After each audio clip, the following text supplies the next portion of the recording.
बिस्मिल्लाहिर्रहमानिर्रहीम। अस्सलाम वालेकुम जी, मैं नजमुल हसन बाजवा हूँ। आज 1 दिसंबर है और इतवार का दिन है।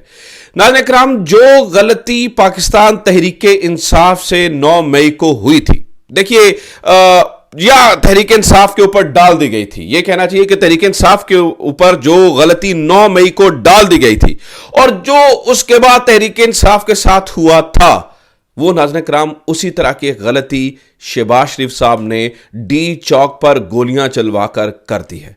ये 9 मई, इस बार 9 मई गवर्नमेंट की जानिब से किया गया है और ये इनके गले में फंदा बन गया है। यानी ये जितना उससे जान छुड़ाने की कोशिश करते हैं, वो अजगर आपने देखा है, अजगर जब अपने अंदर कसता है ना किसी चीज को, जब शिकार करता है तो जितना शिकार फड़फड़ाता है वो उतना अपना शिकंजा कसता चला जाता है। यही हिसाब नाज़रीन इकराम, ये जितना अब इस चीज से दूर भागने की कोशिश कर रहे हैं, जितनी ये ड्रामेबाजी करने की कोशिश कर रहे हैं, जितना ये दिखाने की कोशिश कर रहे हैं, नहीं नहीं नहीं कोई गोलियां नहीं चली, दिखाएं कहां है सबूत, वो तो फला हो गया, वो ढिमका हो गया, इतना ही इनके गिर्द, इनके गले के गिर्द जो है वो शिकंजा कसता चला जा रहा है। आप कह लीजिए ठीक है, शहबाज शरीफ ने गोलियां नहीं चलवाई, जी मोहसिन नकवी ने चलवाई है, जिसने भी चलवाई हैं या जिसके कहने पर इन्होंने चलवाई हैं, कोई फर्क नहीं पड़ता। नाज़रीन इकराम, इस हुकूमत के गिर्द शिकंजा बहुत बहुत सख्त हो रहा है और इस शिकंजे से बचने के लिए उसी तरह से फड़फड़ा रहे हैं और फड़फड़ाते हुए कुछ गलतियां कर रहे हैं। आज की वीडियो में मैं आपके सामने रखूंगा कि किस तरह से ये गलतियां इनके अपने लिए मौत का सबब बन रही है, सियासी मौत का सबब बन रही है, और ये किस तरह से उस वाक़े को झूठा साबित करने की कोशिश कर रहे हैं और किस तरह से इनके इर्द गिर्द शिकंजा कसता चला जा रहा है। ये पहली खबर है जो नाज़रीन इकराम मैंने आपके सामने रखनी है। नंबर 2, नाज़रीन इकराम, एक तगड़ा जज पूरे निजाम को उड़ा के रख सकता है, साबित हो गया है। यानी कि हम बार बार यही तो कह रहे थे जुडिशरी से, अपने उन जजों से कि भाई कोई तो हिम्मत दिखाए, कोई तो हिम्मत दिखाए, लेकिन किसी के अंदर इतनी हिम्मत नहीं थी कि वो खड़ा हो सके। जो भी पूरा एक निजाम सेट किया गया और जिस तरह से जुडिशरी की जई तई फेर दी गई, कोई एक तगड़ा जज उस तरह से खड़ा नहीं हो सका। लेकिन जब एक तगड़ा जज खड़ा हो जाता है ना, वो पूरे सिस्टम की जई तई फेर देता है। अगर सिस्टम जो है वो नाइंसाफी के ऊपर मबनी हो तो एक तगड़ा जज जो है वो खड़ा होकर उसको नंगा कर देता है। इस सिस्टम को नंगा कर दिया है नाज़रीन इकराम जस्टिस उमर सयाल साहब ने।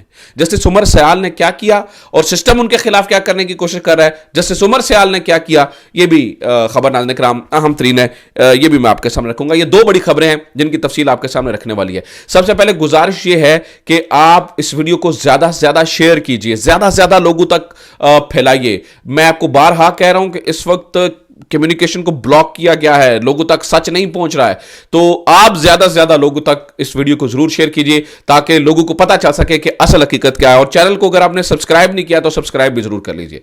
नाज़रीन इकराम, सबसे पहले बात करते हैं ये किस तरह से फड़फड़ा रहे हैं।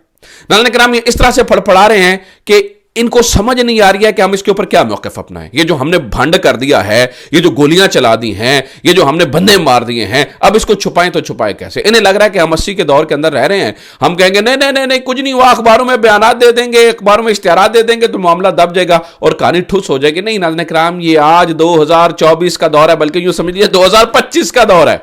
इसके अंदर चीजें छुपती नहीं है, चीजें छपती हैं और कुछ ऐसे ही है। मिसाल देता हूं मैं, इस वक्त ये क्या ड्रामेबाजी करने की कोशिश कर रहे हैं। इन्होंने कुछ देर पहले अभी एक वीडियो जारी की है और उस वीडियो के अंदर इन्होंने तहरीक इंसाफ के कारकुनान को पकड़ा हुआ है, उन पकड़े हुए लोगों को जेल के अंदर डाले हुए, यानी कि सलाखों के पीछे, और उनके वीडियो बयानात रिकॉर्ड करवा रहे हैं। वो जी हमारी लीडरशिप भाग गई थी, हम तो इनके साथ नहीं थे, वो तो हमारी लीडरशिप भाग गई थी, ये तो हम किसी को नहीं मानते हैं। यार, एक अंधे को भी नजर आता है जब आप किसी के ऊपर जुल्म कर रहे होंगे, उन्हें जेल में डाला होगा, आप कहेंगे वीडियो बनाओ। आपका ये वीडियो धंधा चलना होता तो तहरीक इंसाफ खत्म हो चुकी है आज से 2 साल पहले, जब आपने प्रेस कॉन्फ्रेंसेस करवाई थी, जब आपने वीडियोस बनवाई थी, तो क्या तहरीक इंसाफ खत्म हो गई थी? आपके इन वीडियोस बयानात के बनवाने से और जो खास पर्टिकुलर बगैर लोगों के शॉट्स आते हैं और तमाम चैनल्स को जाते हैं और तमाम लोग उसको शेयर करते हैं, क्या इससे कोई फर्क पड़ेगा? इससे कोई फर्क पड़ता है? मेरा नहीं ख्याल नाज़रीन इकराम किसी किस्म का कोई फर्क पड़ता है। तो बगैर लोगों के इस वक्त ये काम किया जा रहा है। दूसरा नाज़रीन इकराम, इन्होंने एक और गेम करने की कोशिश की है। तमाम अखबारात के अंदर इश्तिहारात चलवा दिए हैं, तमाम अखबारात के अंदर इश्तिहारात चलवा दिए हैं, और वो आखिर कब तक, क्यों, दिखाओ कहां है लाशें, ये वो। अब इनको ये समझ में नहीं आ रही कि जितना ये करने की कोशिश कर रहे हैं उतना इंटरनेशनल कम्युनिटी के अंदर ये अपने आप को डिस्क्रेडिट कर रहे हैं। इंटरनेशनल कम्युनिटी शायद इनकी बात तस्वर तस्लीम कर लेती, शायद ये कोई बेहतर स्ट्रैटेजी अपनाते। अब दुनिया को समझ आ रहा है, دنیا کو پتا چل رہا ہے کہ متی اللہ جان کے اوپر, اب دیکھیں نا, متی اللہ جان کے اوپر آپ پرچہ کر رہے ہیں تو کیوں کر رہے ہیں, اور دنیا کے سامنے اب جو حقائق ایڈمیسیبل ہیں وہ ناظرین کرام پاکستان تحریک انصاف کے ہیں. اور جیسے کہ میں نے آپ کو بتایا کہ تحریک انصاف نے کمال مہارت سے یہ کام کیا ہے, تھوڑا لیٹ ہو گئے لیکن بہت زبردست کیا کہ گوگل ڈرائیو کے اوپر ایک ڈاکیومنٹ جنریٹ کر دیا ہے. آپ کے لوگ اشتہار, یہ اردو اخبارات میں اشتہار مانیں گے یا وہ ایک بڑا ہی سائنٹیفکلی کلیکٹڈ ڈیٹا جو ایک اچھے ڈوزیئر کی فارم میں تحریک انصاف نے تیار کر دیا, اور وہ گوگل ڈرائیو کے اوپر پڑا ہے, جس کے اندر تصویریں ہیں, جس کے اندر حقائق ہیں, جس کے اندر ایڈریسز ہیں, جس کے اندر جو ہے وہ ویڈیو بیانات ہیں, جس کے اندر فائرنگ چلنے کی ویڈیو ہیں, جس کے اندر ٹیسٹمنیز ہیں, جس کے اندر گواہیاں ہیں. آپ وہ دنیا مانے گی, وہ ڈوزیئر کے شکل میں ناظرین کرام پوری دنیا میں پھیلا دیا گیا ہے. اب دنیا وہ مانے گی یا آپ کے یہ بغیر لوگوں کے جیل کے اندر جو ہے نا وہ چلائے ہوئے شارٹس مانے گی. دنیا کے سامنے ایڈمیسیبل حقائق سائنٹیفکلی کلیکٹڈ ڈیٹا ہوتا ہے. آپ نے جو ڈیٹا, آپ بتائیے کہ آپ کے پاس کیا ثبوت ہے کہ آپ نے جو ہے نا وہ اس دن گولی نہیں چلائی, لاشیں وہاں پر ہیں. اب میں آج کا بیان دیکھ رہا تھا, جنگ اخبار میں لیڈ سٹوری لگی ہوئی تھی, قبریں دکھائیں, لاشیں دکھائیں, اور بھائی ہر چیز ڈیٹا. اگر آپ اندھے ہیں تو آپ کو نظر نہیں آ سکتا ہے, ادروائز تو پوری. اور یہ بات حامد میر صاحب نے کیا, ناظرین کرام حامد میر کی گواہی آ گئی ہے. حامد میر صاحب نے میرے خیال سے ڈان نیوز کے اوپر بیٹھے ہوئے تھے, انہوں نے پروگرام کے اندر انہوں نے کہا میں خود گواہ ہوں. انہوں نے کہا کہ یہ بھی میں آپ کو بتا دوں کہ وہاں پہ صرف کے پی کے لوگ نہیں تھے, پنجاب کے تھے, کشمیر کے تھے, بلوچستان کے تھے, سندھ, کراچی, ہر جگہ سے لوگ آئے ہوئے تھے. اور پھر انہوں نے یہ بھی کہا, انہوں نے کہا کہ مجھے خود دکھایا سنائپرز اوپر بیٹھے ہوئے ہیں, اور بلکہ ایک بندے نے مجھے آ کے کہا کہ حامد میر صاحب آپ یہاں سے چلے جائیے گا کیونکہ سنائپر یہ نہ ہو کہ وہ آپ کو گولی مار دے. اور اس کا الزام انہوں نے پاکستان تحریک انصاف پہ ڈال دینا کہ عمران خان نے اندر سے بیٹھ کے ہدایت کی تھی کہ حامد میر کو مار دو, اور مجھے جو ہے نا انہوں نے مار دیا. تو مہربانی یاد. حامد میر کہتے ہیں میں تو اس بات واقعی ڈر گیا کہ بھائی یہ تو بات, یہ جو کانسپریسی تھیری ہے یہ تو بڑی تگڑی تھیری لگ رہی ہے, تو مجھے یہاں سے نکلنا چاہیے. کہتے ہیں جو ہی میں نکلا ہوں تو وہ یہاں پر جو ہے نا وہ گیم پڑھنا شروع ہو گئی ہے. اب جو اصل بتانے والی بات ہے ناظرین کرام وہ ذرا سنیے اور سر دھنیے, جو آپ جس خبر کو بتانے کے لیے میں نے یہ پورا ویڈیو جو ہے نا وہ شوٹ کیا ہے. جنگ اخبار کے اندر ایک وزارت داخلہ کی جانب سے, معاف کیجئے گا, وزارت داخلہ کی جانب سے ایک تردید یا وضاحت آئی ہے, وہ چھپی ہے. اس کے اندر بہت ساری چیزیں کہی گئی ہیں. میں نے اصل میں یہ بتانے کے لیے آپ کے ساتھ یہ ویڈیو شیئر کی ہے. سنیے ذرا وہ کیا کہہ رہے ہیں. پاک فوج کا پرتشدد ہجوم سے براہ راست کوئی ٹکراؤ نہیں ہوا, وزارت داخلہ. اس کے اندر انہوں نے کہا کہ جو مراد سعید ہے وہ بھی یہاں میں موجود تھا. بڑی ہنسی کی باتیں ہیں, میں ذرا پڑھ کے سناتا ہوں. وزارت داخلہ نے کہا ہے کہ 21 نومبر کو اسلام آباد ہائی کورٹ نے وفاقی حکومت کو امن و امان پر ہر قیمت پر قائم رکھنے کی ہدایت کی. یہ عامر فاروق صاحب کے لیے نا 110 بوٹوں کی سلامی ہے کہ جو انہوں نے یہ جو آرڈر دیا, آج جتنا قتل عام ہوا ہے یہ عامر فاروق کے کندھے کے اوپر رکھ کے ہوا ہے. عامر فاروق صاحب کو ہوش آنے, پتہ نہیں نیند کیسے آ جاتی ہے کہ جو انہوں نے کہا تھا نہیں. اب وہ دیکھیں نا وہ کوٹ کر رہے ہیں, وہ کہتے ہیں جی ہم نے تو عدالت کا حکم مانا ہے. اعلامیہ کے مطابق بیلاروس کے صدر اور اعلیٰ سطح چینی وفد کے دورے پر پیش نظر پی ٹی آئی کو متعدد بار احتجاج مؤخر کرنے کا کہا. پی ٹی آئی کے احتجاج جاری رکھنے کی ضد میں انہیں سنجانی کے مقام کی تجویز دی تھی. وزارت داخلہ کا کہنا ہے کہ غیر معمولی مراد بشمول بانی سے ملاقاتوں کے باوجود پی ٹی آئی نے عدالتی احکامات کی خلاف ورزی کی. مظاہرین نے سنجانی کے بجائے اسلام آباد کے ریڈ زون میں داخل ہو کر قانون کی خلاف ورزی کی. اب یہ بتائیے, سنیے ذرا وہ کیا کہہ رہے ہیں. وہ نے کہا جی اعلامیہ میں کہا, وزارت داخلہ نے کہا کہ سخت گیر 1500 شرپسند براہ راست مفرور اشتہاری مراد سعید کے ماتحت سرگرم تھے جو خود بھی ہمراہ تھا, اور گروہ نے عسکریت پسندانہ حکمت عملی کے تحت قانون نافذ کرنے والے اہلکاروں پر حملہ کیا. سب سے پہلی بات یعنی کہ وزارت داخلہ آپ کو یہ بتا رہا ہے, 3 چیزیں بتا رہا ہے. وہ کہہ رہا ہے جی کوئی گولی نہیں چلی, کوئی خون نہیں بہا, کوئی بندے کی لاش نہیں ہے. اور تیسری بات جو سب سے امپورٹنٹ آپ کے سامنے رکھ رہا ہے وہ یہ ہے کہ اس گروہ کے اندر مراد سعید خود تھا. اب مراد سعید پتہ نہیں سلمانی ٹوپی پہن کے آیا تھا یا سلمانی چادر پہن کے آیا تھا کہ جو وزارت داخلہ کے حکام کو تو نظر آ رہا تھا, وہاں پہ موجود ہزاروں کیمروں کو کسی رپورٹر کو نظر نہیں آیا. اور 1500 غیر قانونی شر پسند افغانی بھی ان کے, اب یہ پتہ بار بار افغانی کا لفظ اس طرح سے استعمال کرتے ہیں, انہوں نے اپنے افغانستان کے ساتھ ریلیشن اور خراب کر لینے ہیں, بارہا ان کو تن کے رکھتے ہیں. یعنی کہ ان کے کہنے کا مطلب یہ ہے, یہ دنیا بھر کو بتا رہے ہیں کہ 1500 غیر قانونی بندہ جو شر پسند ہے وہ آرام سے ہمارے کیپٹل میں آ سکتا ہے, اور اس کو مراد سعید لیڈ کرتے ہوئے لے کے آ رہا تھا. مجھے بتائیے ان کی پھپھی کا پتر بھی ان کی بات پہ یقین کرے گا؟ ایک سادی بات ہے نا, کیا ان کی پھپھی کا پتر بھی اس پریس ریلیز کے اوپر, محسن نقوی کے پھپھی کا بیٹا بھی اس پریس ریلیز کے اوپر یقین کرے گا کہ مراد سعید لے کر آیا اور وہاں پر کوئی لاش نہیں گری اور وہاں پر کوئی خون نہیں بہا اور یہ پروپیگنڈا ہے اور یہ کچھ بھی نہیں ہے, ہم تو عدالت کا حکم مان رہے تھے؟ ناظرین کرام, یہ جتنا کرتے چلے جا رہے ہیں, ان نے 3 کام کیے ہیں. یہ خبر بیک فائر, اخباروں میں اشتہارات बैक फायर, बगैर लोगों के, बगैर माइक के शॉट्स खास कैमरों से रिकॉर्ड किए हुए, back fire back fire back fire back fire. हर जगह पे नाज़रीन किराम इन्हें हजीमत का सामना करना पड़ रहा है, इन्हें अंदाजा नहीं, अब इन्हें समझ नहीं आ रही। और हामिद मीर साहब ने कहा है कि ये जो गलती पीटीआई से 9 मई की हुई, वो गलती शहबाज शरीफ ने ये काम करके गोलियां चला के कर दिया। लोग सादा सा सवाल पूछ रहे हैं, हैशटैग गोली क्यों चलाई, इसका जवाब दो, गोली क्यों चलाई। इसका कोई जवाब नाज़रीन किराम इनके पास मौजूद नहीं है, और ये फंसते चले जा रहे हैं और फंसते चले जा रहे हैं और फंसते चले जा रहे हैं। अब मुझे एक बात बताइए, ये इसके ऊपर इतना ठट्ठा लग रहा है कि भाई मुराद, पर लोग तो कह रहे हैं, मैंने तो अभी ट्वीट किया खुद कि इस जो है ना वो लॉन्ग मार्च के अंदर भुट्टो भी 1500 शरपसंदों के साथ शामिल हुए थे, बल्कि वली खान बाचा खान भी शामिल थे, बल्कि मुझे तो लगता है कि अल्लामा इकबाल और कायद आजम भी बजाते खुद इस मार्च की क़यादत कर रहे थे, और वो भी शरपसंदों की क़यादत कर रहे थे। यार शर्म करो, कुछ तो शर्म करो, कुछ तो हया रखो, कुछ तो क्रेडिबिलिटी रहने दो। लेकिन कोई क्रेडिबिलिटी बाकी नहीं रही है। तो जनाब, वजारत दाखिला का कहना है कि पाक फौज का पुरतशद्दुद हजूम से बराह रास्त कोई टकराव नहीं हुआ, ना ही फसादात रोकने पर तैनात किए थे।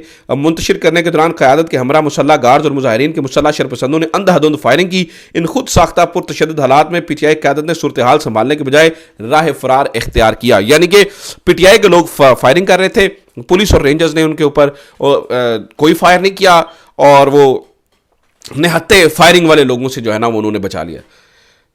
बड़ा अजीब बात है। बहरहाल नाज़रीन किराम, तहरीक इंसाफ को कुछ चीज़ें देखनी पड़ेगी। डॉक्टर सैफ जैसे कुछ लोगों को देखना पड़ेगा। डॉक्टर सैफ वो वाहिद आदमी है जो मोहसिन नकवी की तमाम बातों को तस्लीम कर रहा है कि हाँ हाँ हाँ इमरान खान ने संग जानी जाने पर कहा था। और ये डॉक्टर सैफ के ऊपर आज की बात नहीं है, बड़े लंबे अरसे से सवालिया निशान है, लेकिन पीटीआई की आदत चुप सुमन बुकमन उमजुन, खामोशी खामोशी खामोशी, माफ़ कीजिएगा। तो डॉक्टर सैफ जैसे लोगों के ऊपर भी नज़र रखने की ज़रूरत है। अच्छा जनाब, अब आ जाते हैं ज़रा दूसरी तरफ, जज साहब की तरफ। जज जस्टिस उमर सयाल साहब, इन्होंने क्या क्या है। मैंने नाज़रीन किराम आपको बताया कि एक तगड़ा जज खड़ा हो जाए ना, वो पूरे निज़ाम को वाड़ के रख देता है। गैर कानूनी निज़ाम की बात कर रहा हूँ, और पूरे सिस्टम को उड़ा के रख देता है। यही काम जस्टिस उमर सयाल साहब ने किया। वो हुआ ये कि नाज़रीन किराम, सिंध हाई कोर्ट में बना एक जुडिशल कमीशन ने यह फैसला किया कि आईनी बेंच बनाया जाए, और इस आईनी बेंच के अंदर 12वें, 14वें, 16वें, 21वें, 22वें, 24वें, 26वें और 28वें नंबर के जज को शामिल किया जाए। सिंध हाई कोर्ट में 28 जजेस थे। इन जजेस में जो पहला जज शामिल किया इन्होंने आईनी अदालत में, वो 12वें नंबर पे था, यानी कि बाकी 11 गए, 14वें, फिर 16वें, फिर 21वें, फिर अब इन्होंने ये शामिल कर लिया। इस मामले के ऊपर नाज़रीन किराम जस्टिस उमर सयाल साहब खड़े हो गए, और उन्होंने जो किया, उन्होंने चीफ जस्टिस याह्या अफरीदी से लेकर नीचे सब तक की आंखें खोल दी और पूरे सिस्टम को एक्सपोज कर दिया, नंगा कर दिया, नंग धलंग कर दिया। जस्टिस उमर सयाल ने नाज़रीन किराम एक खत लिखा, और उस खत में उन्होंने कुछ चीज़ें वाज़ेह की। उन्होंने कहा कि किसी भी जगह के अंदर चीफ जस्टिस को सबसे ज़्यादा पता होता है कि कौन सा जज लगाना है, कौन सा नहीं। जब आप एग्जीक्यूटिव्स, और एग्जीक्यूटिव्स में मौजूद ये सारे, आप उनको इख्तियारात दे देंगे और वो आउटकास्ट कर देंगे या मतलब पीछे धकेल देंगे जुडिशरी के लोगों को, तो ये एग्जीक्यूटिव की सरासर सीधी सीधी जो है वो मुदाखलत होगी जुडिशरी के अंदर। ये ख़त लिखना चाहिए था याह्या अफरीदी को नाज़रीन किराम, और इस खत ने क्या भंवाल मचाया है वो मैं आगे चल के आपको बताता हूँ। पहले सुनिए जरा खत के अंदर क्या है। खत के अंदर नाज़रीन किराम ये है, वो ये कह रहे हैं कि each chief justice has the best interests of the institution as priority. His or her advice should have extra weight when a substantial majority of the honorable members of the JCP, यानी कि Judicial Commission of the Pakistan, from the executive become instrumental in forming benches in the courts. Rightly or wrongly, a dangerous perception created of executive interference in the judiciary. This erodes the very fabrics of democracy. तो ये जो इन्होंने बैठकर PTI, ये peoples party और नून league ने और अपने सारे लोगों को मिलाकर इन्होंने जो जुडिशल कमीशन से जजेस की तैनातियां की, और उसके अंदर जस्टिस उमर सयाल को भी चुना गया। उन्होंने कहा कि आपने जो डेमोक्रेसी का फैब्रिक है उसको तबाह कर दिया है। पूरे जुडिशल जेसीपी को उन्होंने उड़ा के रख दिया। उन्होंने कहा कि जब चीफ जस्टिस और बाकी तमाम जो सीनियर लोग थे वो इसके खिलाफ थे, तो जो एग्जीक्यूटिव के लोग थे उनकी वजह से ये सारा कुछ बन गया। और फिर मैं आपको बता रहा हूं कि 12वें, 14वें, 16वें, 21वें, 22वें, 24वें और 26वें और 28वें नंबर के लोगों को मिलाकर, जजों को मिलाकर, यानी कि बाकी वो कहते हैं जो हमारे सीनियर जजेस हैं उनको क्यों आपने नजरअंदाज किया है, आपने पिक एंड चूज क्यों की है। इस मामले ने नाज़रीन किराम उड़ा के रख दिया। उसके बाद हुआ क्या, سندھ ہائی کورٹ بار نے فٹافٹ ایک لیٹر لکھا جوڈیشل کمیشن آف پاکستان کو اور چیف جسٹس آف پاکستان کو کہ فوری طور پر جسٹس عمر سیال کو ہٹایا جائے. کیوں؟ کیونکہ یہ تو ایکسپوز کر رہا ہے ہر چیز. جسٹس عمر سیال کے اس خط سے تمام ججوں کے اندر ایک لہر دوڑ گیا اور وہ سوچنے کہ یار یہ عمر سیال تو ٹھیک بات کر رہا ہے, یہ تو زیادتی ہے, یعنی کہ پوری تمام آپ سینیورٹی کو اڑا دیں, یعنی کہ جو کام اوپر سپریم کورٹ کو کرنا چاہیے تھا وہ بیٹھا جسٹس عمر سیال سندھ ہائی کورٹ میں بیٹھے نے کر دیا. اور اس کے بعد ایسی لہر دوڑی ہے کہ یہ فٹافٹ لکھ رہے ہیں اور جسٹس عمر سیال کو نکلوانے کی بات کر رہے ہیں. لیکن میں آپ کو بتاؤں, وہ کہتے ہیں کہ the damage has been done. Justice Umar Sial نے جو کرنا تھا وہ کر گزرے. اس طرح کا ایک جج کھڑا ہو جائے نا, وہ واڑ دیتا ہے پورے سسٹم کو, اڑا کے رکھ دیتا ہے. تو پورے جے سی پی اور جو کچھ انہوں نے بنایا اس سب کی جئی تئی پھیر دیا عمر سیال نے. سو لہٰذا سینکڑوں سلام جسٹس عمر سیال کے لیے. بے شک نوکری چلی جائے تو چلی جائے, کیا فرق پڑے گا, ہٹ جائے تو ہٹ جائے, کیا فرق پڑے گا, لیکن انہوں نے اپنا حق ادا کر دیا ہے. اپنا خیال رکھیے. خدا حافظ. پاکستان